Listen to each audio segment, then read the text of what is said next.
Hey YouTube, I've never just turned on the camera and decided to talk to you guys randomly without the use of editing or jump cuts. And let's be honest with ourselves, I probably need them because I'm a boring motherfucker, and without them you'd lose interest. But I'm going to try it anyway. I wanted to talk to you guys about YouTube and how I started on YouTube and what made me start on YouTube, and a little bit about what I have done so far on YouTube.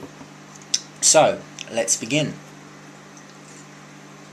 I started watching YouTubers in 2008. I was a little bit late to the party by then, but the first YouTuber I actually decided to watch was Sexy Phil, and this was back in the days before the Philip DeFranco show, when his intro was actually Sexy Phil. He's not sexy, Sexy Phil, he's sexy.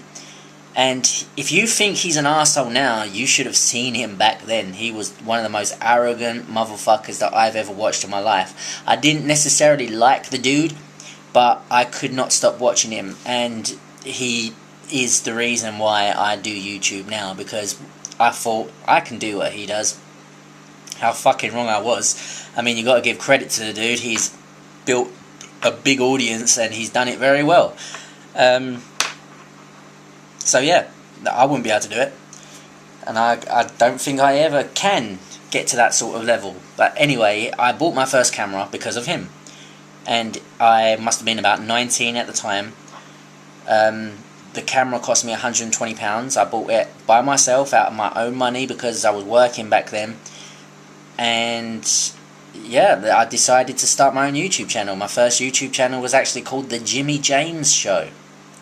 And it was a direct rip-off of Sexy Phil's show. I did pretty much the same thing. I just reported on news stories in a boring English newscaster type of way. I was so wooden.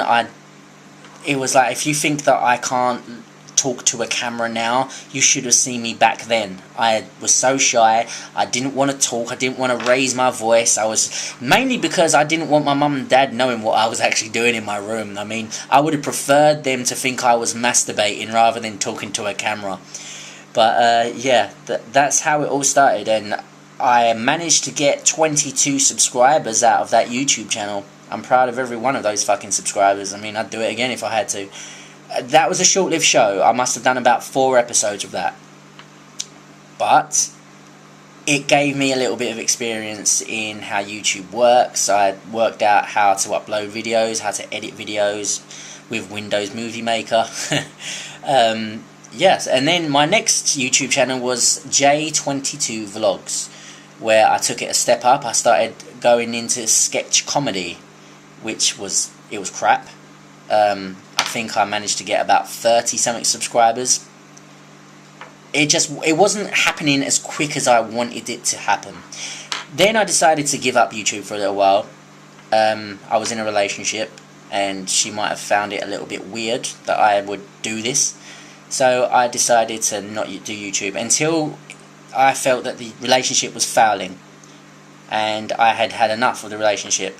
And I said to her, I put it all out on the line. I said, look, I'm thinking about doing a YouTube thing, like, you know, talk about topics and try and make it funny and see if anyone watches. And she turned around to me and said, who would watch you?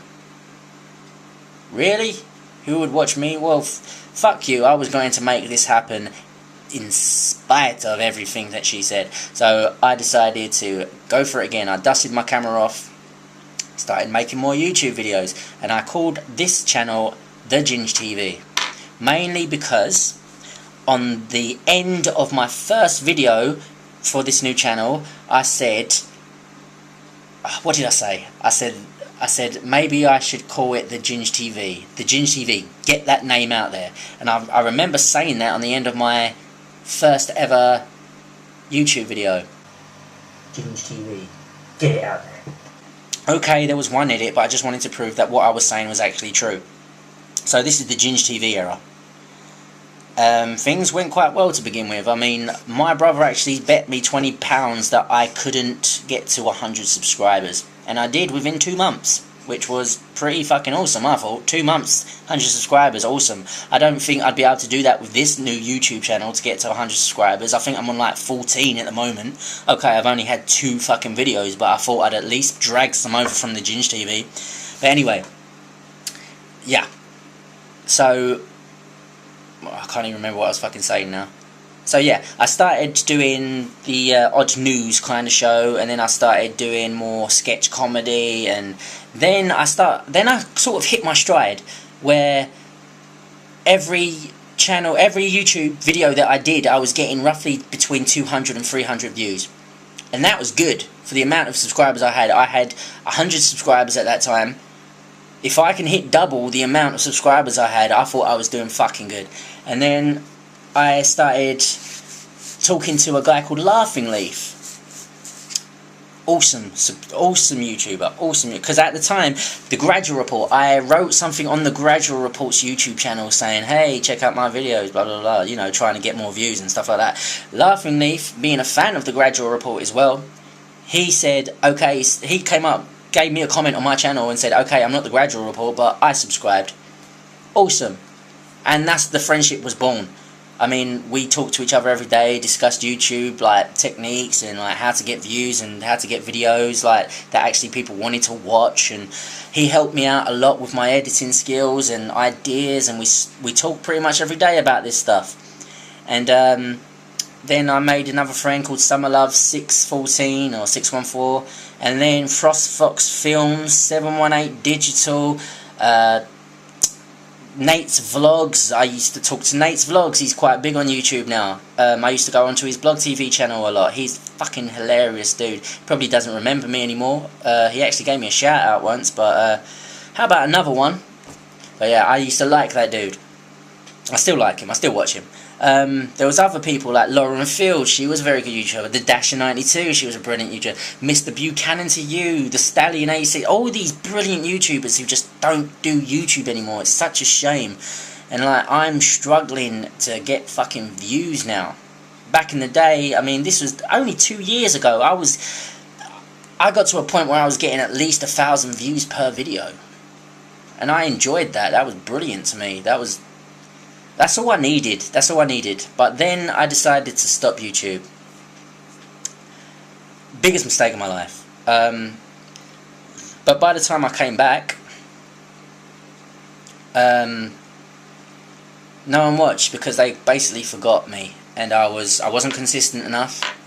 And that's what I'm trying to do now. I'm trying to bring back the videos on the Ginge TV and on this one. This one's going to be kind of like every day. Not every day, but every other day, whatever I feel like. But the Ginge TV is going to be mainly for videos that I feel like are going to appeal to that sort of audience that I once had. So, by the way, feel free to subscribe to this channel and the Ginge TV. I'm trying to get a gauge of what you guys want to watch, because I enjoyed doing these videos, and I used to worry too much about not getting the views. Well, not getting the views that I feel like I deserve. But you know what? I'm so fucking annoyed with myself because it's nothing but my own fault. If I didn't stop making YouTube videos and I was a bit more consistent with it, then maybe things would be a lot different. So I've only got myself to blame.